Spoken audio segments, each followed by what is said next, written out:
Hey, welcome to a special edition of the Pigskin Preview. I'm sports editor Lance Liner of the Amarillo Globe News.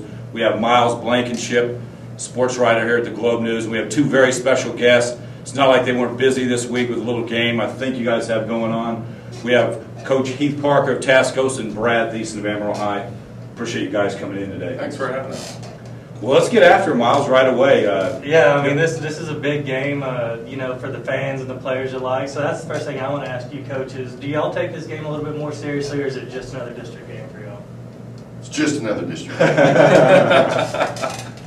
Yeah, the kids obviously approach it different, and it's probably as much as we try to, and play it down as far as being anything special. It's just another district game. There is some difference to it, yeah. And you're not going to fight that, so just go with it. And I would completely agree. It's I feel like that we always have pretty good practices and things are always pretty upbeat, but you can tell as soon as this thing starts getting close that they know it's here. And of course the big thing is all of a sudden they're hearing everything from their parents and people that went to Tascosa or Amarillo High, and from the student body and from teachers that hadn't even really probably talked about football, or all of a sudden wanting to know about the game. So that changes things. Exactly, and I don't know if you've people out there know, but Heath was a star player at Pampa, and Brad played at Follett. So you guys have been involved in rivalries coming up through the years. Yours, obviously, the Borger Bulldogs in your time. I'm not quite sure who Follett was. I don't have that knowledge. Sorry. It was probably Booker at the Booker, time. yeah, Booker Kiowas. And have you been able to take your experiences from your high school days and kind of melt that into how you approach a rivalry game?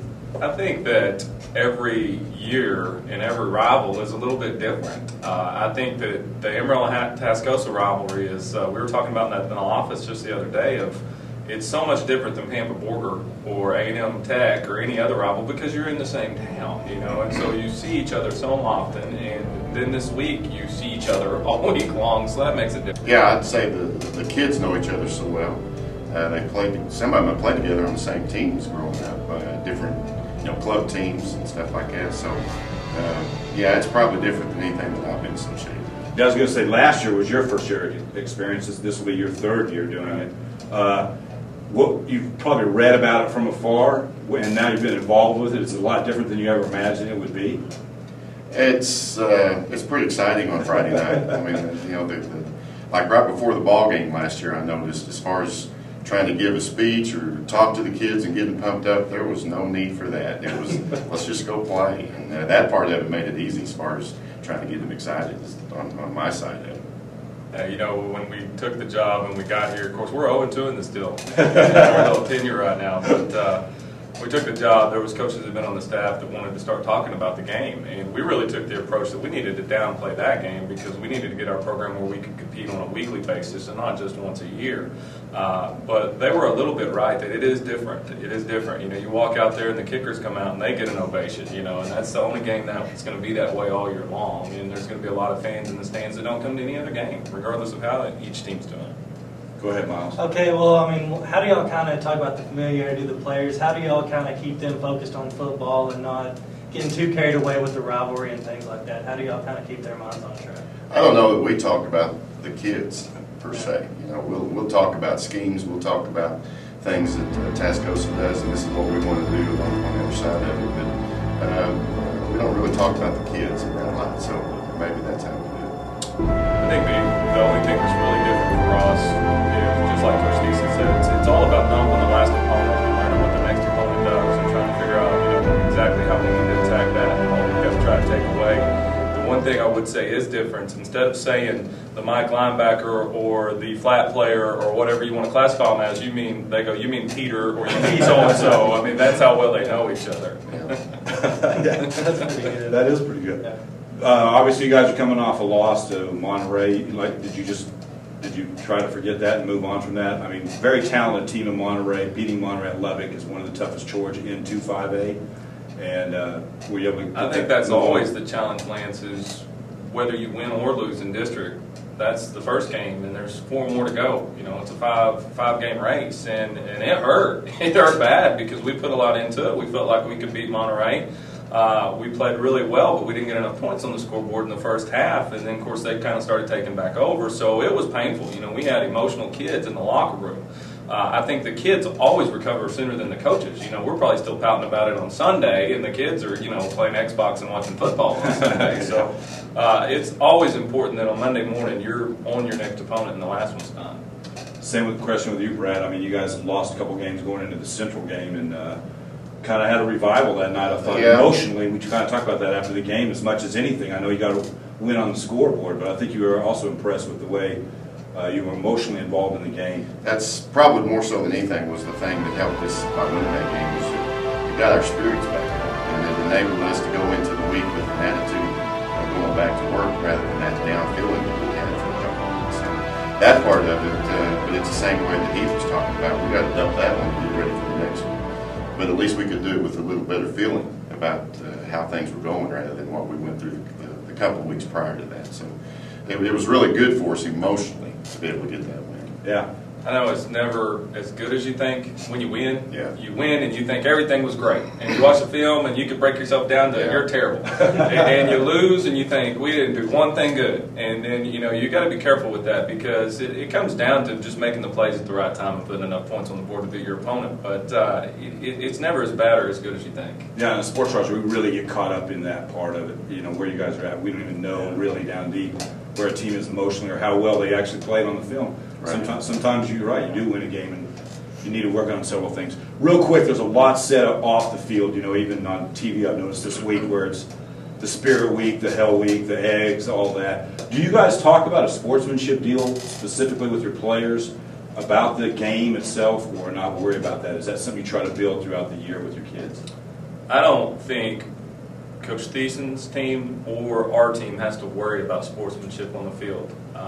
I think both teams play with great class. They're going to play hard, and both teams believe they're going to win. There's not one person that's going to be standing on the field as a coach or a player that believes that their team's going to lose. You know, and they're going to play hard, but they're going to play with sportsmanship, and they're going to play hard. I don't know how Brad handles it. The one thing that we do is we do talk to, especially the varsity athletes, about leave all that other stuff during the week alone. You know, that's not for us. And we don't support that. And if we find out about it, you're going to hurt this team and you're not going to get to play on Friday night. So that's the one thing we do worry about. You know, they put so much into preparing for this ball game that they don't want to screw it up by doing those other things. And some of that takes care of itself, but just like he talked about. Friday when we got back to the field house, I said, meet me in the film room in 10 minutes. And that's what we talked about. And we said, make sure you leave that stuff alone. Because those people that are doing that don't have any stake in the outcome of the game Friday night. And these kids do. They put a lot of time into this thing. So it's not so hard to keep them from doing it because they've got something else to do on Friday. Now, we had 10,000 hits on this. Miles said I wouldn't ask this question, but, you know, it's just us four, right? Yeah, 10,000. So what's your trick play for Friday? We're going to trick them and try to score on the first one. Okay. I think every play we run is somewhere. Miles, anything? Go ahead, sorry. You know, one thing about this that I was pleased with last night on the news was they said there's been 6 reports this year. You know, I think that whole thing gets overplayed. And I think one of the best things that we can do with this game is it's a super avenue for Amarillo ISD. Not just for our football teams, but for everybody that's a part of a football game. And you're talking about 300 or so kids from each school when you count the bands and the trainers and the cheerleaders and then the student bodies. I mean, it's just another great event for Amarillo, Texas, and a chance for each school to showcase a lot of the good things that go on in our school district. Yeah, personally, this will be the 23rd Amarillo High Tascosa football game that I've staffed. And, you know, they never get boring. They're so emotional. And by the way, I'm wrong about 95% of the time on my picks, so whatever I have in the paper probably is going to be wrong because I never have a feel for actually what's going to happen. So nothing like a little credibility. Exactly. But I will beat your pick this week, okay? All right. Hey, we can't thank you guys enough for coming in on a busy week like this. It means a lot to us and for our viewers, and you know, it's good insight. We really appreciate you guys. How could this one be any better? You know, you've got 2 teams that have been up and down throughout the course of the year. It appears to me that Amarillo High is really playing well right now, and we're obviously hoping to play well for the rest of the district race. But our first year, I think, you know, I don't believe in the ratings and all that, but I think it was a 28-point pick or something, and last year it was pretty lopsided. A pickle A pick 'em. I mean, one of the bigger games in this part of the country as far as fans goes, and it's a pick 'em. I mean, and that's the way I see it, and it's going to be a great football game. Yeah, it happens at 7:30 Friday night at Dick Bivens Stadium. You know, who doesn't want to go watch these two teams play? And like the coaches said, they're a classy group. I've interviewed them after games this year, and both of them never back out of a question. I really respect that of their players. Plus, they play hard, and both are looking for a big W. I mean, it's 2-5A, and that's what it's about. So make sure you get out. Miles, hey, take us out of here. Make sure that you check us out at pigskinreview.com for fully loaded coverage of anything that you want to know about high school football, because it's going to be on the site. Lance? Like I said, you know, get on pigskinreview.com and enjoy the season with us each and every week. And once again, I keep schmoozing up here, but thanks a lot, Coach, for coming in. And we appreciate it. Have a great day.